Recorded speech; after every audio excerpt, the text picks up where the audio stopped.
Qui saura faire arrêter Éric Zemmour? Il parle. De retour sur le plateau de Zemmour et Nolo. C'est toujours la soirée spéciale J-2, J- quelques minutes sur Paris Première avant de recevoir Bernard Kouchner.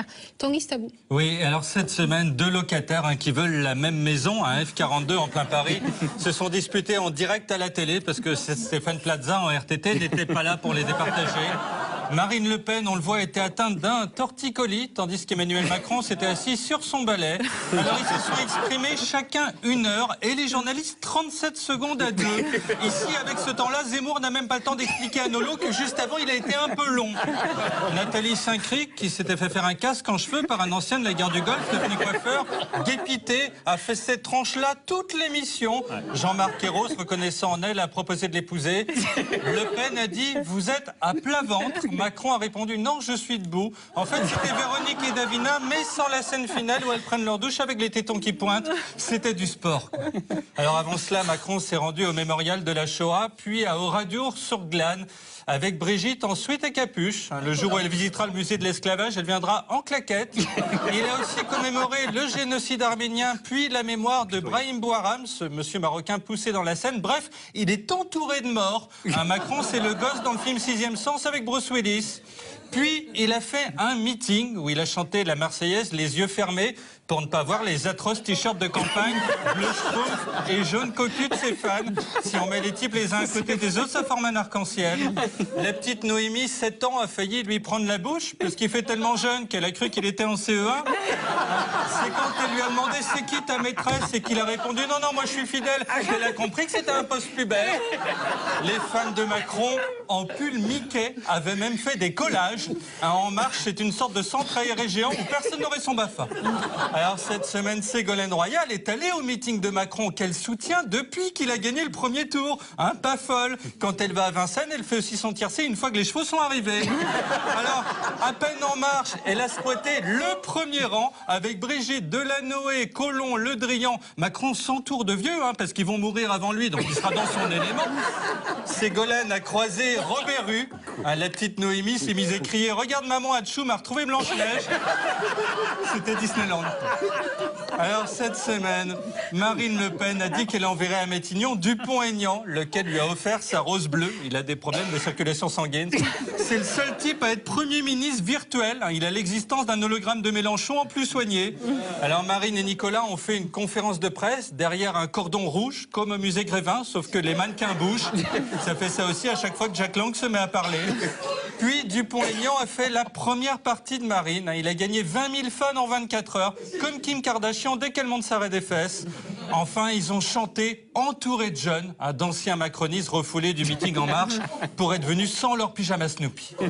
Cette semaine, Jean-Marie Le Pen, du FN Canal Historique, a fait un discours en béret, cravate et veste de marin. C'est le seul type à avoir tous les looks possibles sur lui le même jour. Ceci sous la statue de Jeanne d'Arc à cheval. On aurait dit la fête de fin d'année de la chaîne Equidia. Alors, l'autre FN, le plus doux, a donc fleuri une seconde statue de Jeanne d'Arc, qui est morte, donc Macron communique avec elle. Et ils se sont recueillis, certains les yeux fermés, d'autres les yeux ouverts, et Philippot les yeux fermés et ouverts. C'est l'homme de la synthèse des paupières. Il se reposait pour les duplex qu'il avait ensuite sur BFM, CNews, LCI, France Info, plus toutes les radios, et puis oui plus. Alors cette semaine, Christian Estrosi, un fan de Macron entre deux âges, du jamais vu, est allé dans les vestiaires de l'OGC Nice, où il a croisé de grands blacks musclés et quasi nus. Il a la même vie que s'il faisait de la prison, mais sans savonnette. Puis il a souri au Qatari qui a le PSG plus la moitié du monde. Un autre a dit « Ok, les dents sont nickel, je t'achète toi et ta femme pour mettre dans mon salon ». Enfin, il a inauguré une œuvre tellement hideuse que Fifi, le Jack Russell de Madame Sanchez, a même hésité avant de pisser dessus. Ça ne représente pas Jeanne d'Arc, tant pis, il n'y aura pas de fleurs. Cette semaine, tous les socialistes ont tracté pour Macron, le seul mec jeune et beau à être choisi par défaut. Jean-Christophe Cambadélis, qui vient de vendre le siège du PS pour de la découpe en studette, a tracté à la sortie d'un parc, puis il a tracté à la sortie du métro. Il n'a pas fait la sortie des écoles parce que les gosses sont déjà tous pour Macron. Najat Vallaud-Belkacem a distribué des tracts Macron à l'entrée des WC pour faire un peu de lecture. Comme ça, les gens s'y sentaient mais comme chez eux. Emmanuelle Cos, elle aussi, a distribué des tracts avec une photo d'elle en train d'exploser de joie à l'idée de voter Macron. Hein, on dirait Juppé s'il avait fait une soirée perruque et travestissement. Alors un type lui a dit, bon, tu me le donnes ton tract? Elle a répondu, je peux pas, c'est trop dur, pas Macron, je peux pas. Enfin, cette semaine, François Hollande, souvenez-vous, a fait un discours dans une usine où il s'est penché à s'en faire péter les lombaires.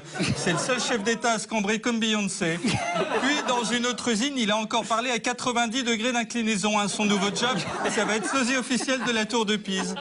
En Bretagne, il a fait boire du chouchen à Le Drian, lequel s'est mis à voir double. En regardant Hollande, il a vu Macron, parce que bon, c'est un peu pareil. Hollande s'est baladé en bord de mer. C'est la seule personne à avoir son taux de popularité à se promener aussi près d'une falaise.